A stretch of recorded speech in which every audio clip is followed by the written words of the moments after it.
Greetings, my name is Weston. I'm with Cascadia Motors, and this video is going to go over this here Bentley Arnage that we have in stock. All right, let's get right to it. Okay, let's get started. I think it makes sense to start with the exterior first. The paint is really in excellent shape on this car. I like to think that I'm pretty good at spotting paintwork, and I don't see any evidence of this car being painted besides when it was painted new at the factory. There are hardly any chips in the paint at all. There's this tiny little guy, there's that little one, there's that little one and that little one. The headlight covers are nice and shiny still. In fact, we didn't even polish these. And if we did, they would probably look a lot better, but I thought it was better to just leave them be rather than have the detailer mess with them. Okay, so let's keep on going here. The paintwork is very straight and uniform. I know the lighting in here isn't exactly consistent, but there's definitely no, when you look at this car from far away and you go, hey, wait, is that two different shades of white? You definitely don't get that. That's, one of the ways that you can spot paintwork sometimes. Even if it's blended, you can kind of see where they started blending usually. But yeah, I don't think there's a single ding on this thing. And if there is, it's like so tiny. I definitely can't find it in here. Let's get a quick look at the roof. Let's take a look at the glass. There's a little tiny chip there, a few little tiny chips there. Nothing that's starred that, has little cracks in it, so it'll start to spread or anything. And I'm pretty darn sure this is the original glass. It doesn't say Bentley on it or anything, but I'm guessing that they probably didn't stamp Bentley on their glass because none of the other glass has different symbols on it, and they're all very consistent. There you can see they all say triplex, and I'm assuming that means that it's triple paned or something along those lines. It's got the fine wire heat in the rear windshield. It's hard to see in the video. I don't know if my phone is capturing this, but anyways, you can hardly see the defroster lines because it's the fine wire heat. Then here, let's start with the right rear wheel and tire. Wheel has no curbing on it at all, and the tires were made middle of 2021. There's the date code on them. Here's the front passenger side. Once again, middle of 2021. That's the 25th week of 2021 was when the tires were manufactured. So they're definitely not old tires. They're actually pretty darn, and they're Otani, which is a Japanese tire, I believe, and that's a well-known brand. I believe Otani is the company that owns that makes the Falcon tires, which are a great tire that the Les Schwab franchise sells over here in Oregon and throughout the West Coast. I believe there's the last wheel, and I can't remember if I showed you this wheel properly because I was talking about tires. Okay. I think that about covers it for the exterior.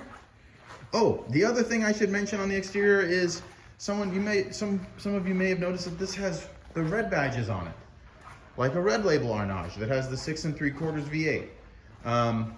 I don't know if the previous owner swapped all the badges or if this was originally built in the factory with red badges. Maybe it was specified that way by the person who purchased it originally. I have no idea, but it's got red badges on it, but it does not have the 6 3/4 V8. It is specified as a green label, not trying to mislead anyone or trick anyone into thinking that this is a red label when it is not. Okay, let's do doors and whatnot. Very nice condition door panel. This thing just has so much leather and wood in it. It is ridiculous. Let's go to the driver rear door. Looks like that's a little... I didn't have this car detailed. I didn't want to detail it, just FYI. And that's because, honestly, when a car's as clean as this one, and there's just a few little smudges here and there, I feel like the detail shop is more reliability than a benefit. If they get something too wet or spray the wrong chemical on something and discolor it, I am not mean enough to make them pay for it, because the detailer is really nice, but I'm also very annoyed. So anyways, and then so that's the passenger side rear door panel. And then here's the passenger front. There we go. Now let's climb in. Let's go back to the front driver, and we'll look at the driver's seat. I'd imagine that all the interiors on these cars hold up really well, because they use probably some of the highest grade leather you can find. I mean, there's pretty much no wear on that bolster. I mean, there's just the slightest cracking. Yeah, I mean, there's really no wear. I guess there's a couple little marks on the steering wheel here. But yeah, gosh, there's a little bit of wear right there along that edge. Let's see, the cup holders pop out just the way they're supposed to. The switches are all in excellent shape. No one came in here with their acrylic nails and pressed them and ruined them. Back here's the original Alpine stereo that these came with new from the factory.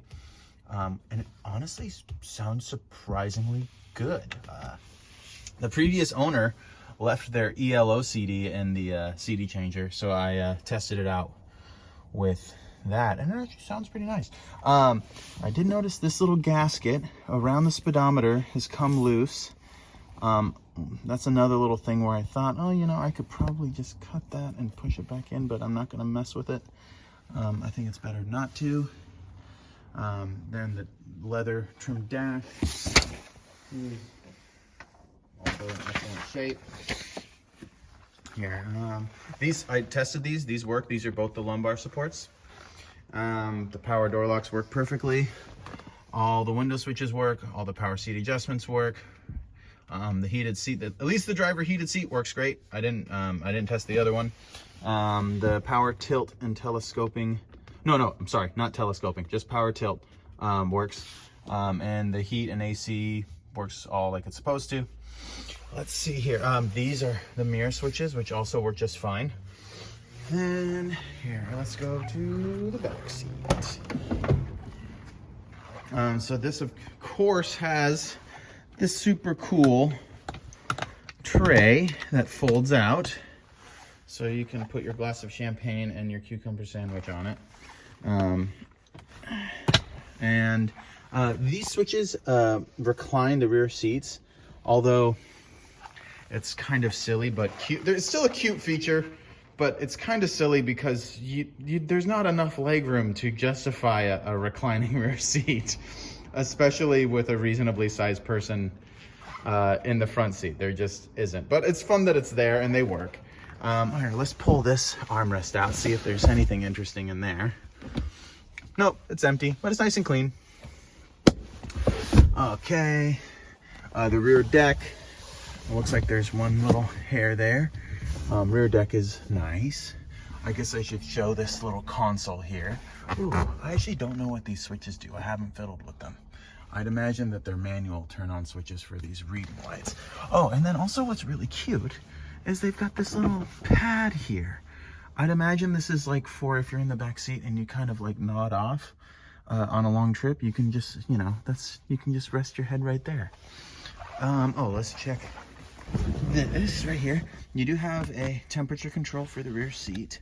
Passengers, cup holders work like they're supposed to. No ogre has ruined them. Then I can't remember. Oh yeah. I think, oh yeah, car phone is in there. Yep. Let's see. Oh, it looks like someone, yeah, here it is. There's the car phone. That's fun. And then I believe it goes in like this. Yep. Oh, it looks like there's actually a little crack right there in the display. Oh yeah, there's a car phone. Okay, cool. Get in the front passenger side. Passenger side has even less wear than the driver, obviously. Here, let's open up the glove box. Is this a push? Yes, it is. Okay. So in there, it's got this little rolls. It's got the. This is the original remote. Looks like it's never been taken out of the packaging. There's a demonstration tape for the cassette, demonstration CD. Here's the cover for the detachable face, which is kind of tacky for a Bentley, but whatever. Looks like this is a little booklet on how to use your car phone. And this is a booklet of all the little accessories, the different wheels and whatnot that you can buy for your Bentley. There are switches here. This one advances the clock, so you can adjust the clock. It only advances it, so if you miss your time, you got to go all the way around again. And then this is the hard lock, or at least that's what I call it, hard lock for the trunk. So if this is activated, you can only open the trunk with the key. You cannot pop the trunk with the little trunk popper button. And then Bentley has this nice little specification sheet, or decal, I guess you could call it, in the glove compartment. That is thoughtful. Okay. Oh, I should demonstrate that these work. So that pops open the way that it should. This also does its thing the way that it's supposed to. Got to make sure I'm pointing this thing in the right place. All right. I forgot about the trunk. Also, that is a little popper guy for your fuel door. And it's got a nice little holder right here where you can put your fuel cap so it's not dangling around. Let's pop the trunk. Oh, so these electronic latches, they tend to do this thing where the trunk doesn't open enough when you pop it, so then the latch automatically closes itself. So then you're left with having to open it with the key. If you had someone back here to lift the trunk up as you popped it, it would just pop right up. But anyways, I'm gonna open it like that. I gotta hold this camera and open this thing at the same time. Okay. Let's see here. This bag has the sheepskin mats in it. I doubt you really want to get a look at those, but they're good. There's all 4 of the fancy umbrellas. And then here, let's reach under this carpet here, peel this back. It's got a nice actual little, well, these look like tie downs right here. That's interesting that they would put them. Oh, actually, it feels like they released something. Oh yeah, looks like they released this thing. And then this flips up, which I think is pretty smart. And yeah, here's everything. There's both batteries, and they are from April of 2021, so they're certainly not old, and they're holding a charge just fine. Looks like there's some spare bulbs in here. I have no idea what this is. What is this thing? Oh, it's a flashlight. Oh, and it does not work. This little thing is supposed to flip open when you mess with this and turn a little light on. Oh, interesting. These look like the terminal covers for the batteries that weren't put in. Oh, actually, you always want to put those on the positive. So here, we'll put those in right now. Or at least, there we go. There's one. And, oh, this is a different, looks like both these batteries were purchased at the same time, but they're different style. This one, there isn't a place to put the cover, but hey, we'll hold on to that cover. Ooh, the white gloves are there, and you can see the spare tires there. I'm not going to lift this thing up because I don't want to. And then it looks like all the books and manuals are in here. I'm going to slide these. Okay, so we've got all the little handbooks here. The supplementary, the service, the dealer network, the service schedules, and the warranty information. It's all there. And then this little security system, looks like this is what you would Yes, this is what the owner would specify for how they want the security system to behave, which can be, you know, programmed however. Let's see. That's the factory little Velcro that holds the carpet in place. Okay. All right, I'm gonna put this stuff back together off camera.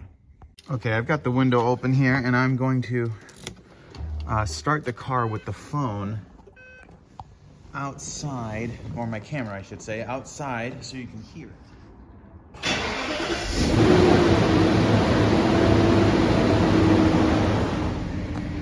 Sounds like it should. At least I'm pretty sure that's how it's supposed to sound. Let's get it outside here. This shifter is interesting. You have to pull it up.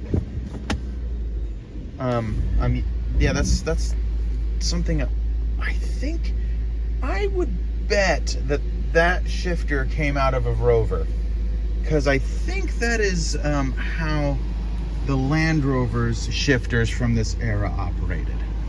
I would guess. In here, I'm going to roll this window back up because there's traffic going by and we don't want to have to listen to it while we're going through this stuff here.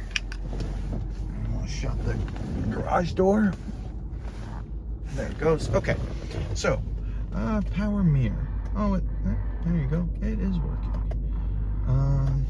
Other power mirror. Also working.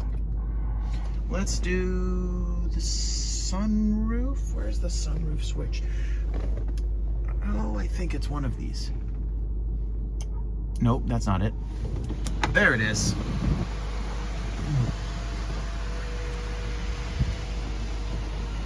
There we go. And now it's shutting. And then I believe if I press it again, it vents up. Yep, that's the little vent position. Doesn't look like it's open much, but it is. There, that's shut it. Okay, let's look in here. There's the CD changer. I actually haven't opened this up and fiddled with it. There might be more than one disc in there. But the ELO disc is what played when I fired it up. Okay, seats. So here I am going back. Oh, it's all the way back here. There, going forward. Let's tilt it. Both the tilts work. Then the seat back goes back and forth as well. Hard thing to show but you can tell I'm moving around. Here, this goes up and down. Oh, I guess we can demonstrate the passenger side. So there we go. There we go. Bring both of them down, and then there's the seat back tilting. Then here, let's turn on. Oh, it's hard to see because it's so sunny here, but I just turned on the climate control. It's set at 70, and it diverts the air just like you want it to. Obviously, you can't feel this through the camera, but it's blowing out the vents because I told it to come out through the vents. This was, I believe, from the BMW era, so this is a kind of actually a BMW feature. This one right here, where you can specify the air that comes through the vents on the top blowing in your face to actually a different temperature than the ones blowing at your feet. So you could set this to hot and then still have cold air coming through the front vents. That's a very BMW thing. Let's see then, what else can I demonstrate? Let's do all the windows. I believe this switch is the passenger front. Yep, there we go.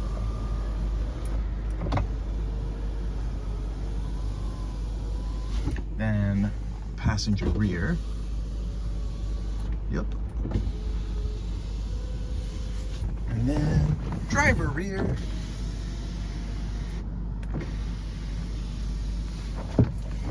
And the driver.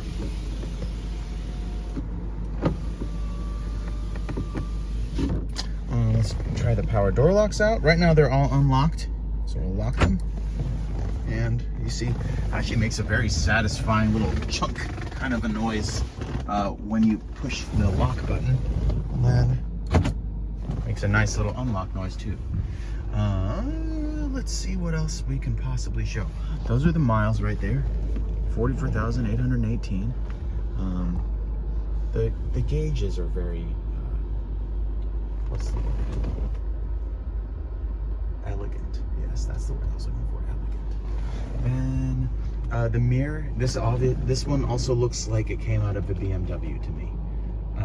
It's the auto dimming feature. There's a little eye for the auto dimming. So let's look at the visors. Oh, that's wood. Cute. When you slide it, I'm pretty sure that light's supposed to turn on when you slide this, but either the bulb's burnt out or the switch doesn't work anymore. Let's try the other one. Huh. Same thing. Oh well. Oh, let's look at the headliner. Headliner's just perfect. You could probably spot something if you look real hard. I guess there's like just the smallest bit of like this is just like a little bit of scuffing from, it looks like the rubber gasket that goes along it. So when this thing's all the way open, it rests right here on the black rubber, and that's what that discoloration is from. Let's go in the back seat. All right, so sitting back here, this is actually a pretty nice place to be. I'm about 5'9", and with the driver's seat nearly all the way back, I've got plenty of room for my knees. In fact, let's see, if I pull up the tray, the tray my knees just barely touch them, but it's not bad. And here, let's try the tilting feature. There, we'll do the passenger side first. Oh yeah, it really tilts back quite a bit, actually. Here, I'll put it back up. I'm gonna try it out and see what I think, if it actually is. Oh, you know what? This ain't bad. This actually does make me a little bit more comfortable. Yeah, no, I thought it was silly, but actually it works. I know I can't like stretch my legs out, but I can see if I was riding back here for a while, I'd want to tilt it back, just to kind of change the seating position to, be less fatigue, to be able to, sit differently instead of just sitting in the same position all the time. Let's put it back. Let's see, this is blowing just the way, if I put it on cold. Oh yeah, definitely gets colder back here if I put it on cold, and if I put it on hot, it's warming up. Nice. Okay, and then these little guys, they stop the flow of air, and they operate very nicely and smoothly. The same with the ones on the dash. They have a really nice feel to them. Let's fiddle around with these. Okay, that turns on that. Oh, and then if you press it forward, it turns on this. Then I'd imagine this functions the same way. Yeah, so push it that way, it turns on your little tiny reading light. I wonder if it's useful in the dark at all. Looks like you can change the direction of it. Yep. And then that turns on the bigger light. Cool. I don't know. I'm curious if these headrests go up and down, but I don't want to manhandle them. Just to be thorough, I don't think I showed you guys. Well, I don't think I let alone show you guys, let alone see if it works for myself. Yes, it works. I didn't show you guys that. And then I haven't tested this either. So let's see. Okay, it works just fine. The backs of the seats are nice. So let's see. Oh, I wonder if there's anything good in here. Nope, nothing good. Just a little bit of dust.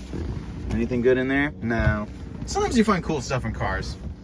And while this car is super cool, I haven't found anything real fun. I mean, the ELO CD is kind of cool. I wonder what other CDs are in here. Maybe the previous owner had some interesting musical taste. Who knows? These handles are nice and solid. This one's got the little hook for your dry cleaning. It sure is. It's a nice place to be in here. It's very well insulated. This road is actually quite noisy, and there's sometimes hooligans in their hooligan-y cars blasting past with their like no muffler exhaust, and then there's also like kind of loud modified trucks as well, and yeah, you can't hear them at all in here. The loudest thing in here is the blower for the climate control. Yeah, not bad. Nearly forgot to do a under the hood video.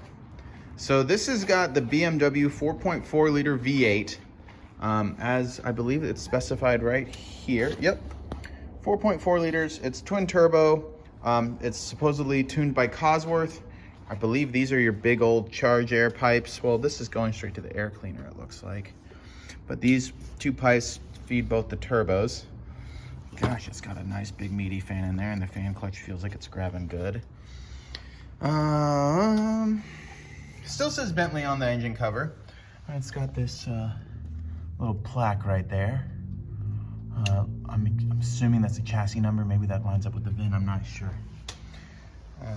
It's got some specifications for the air conditioning system.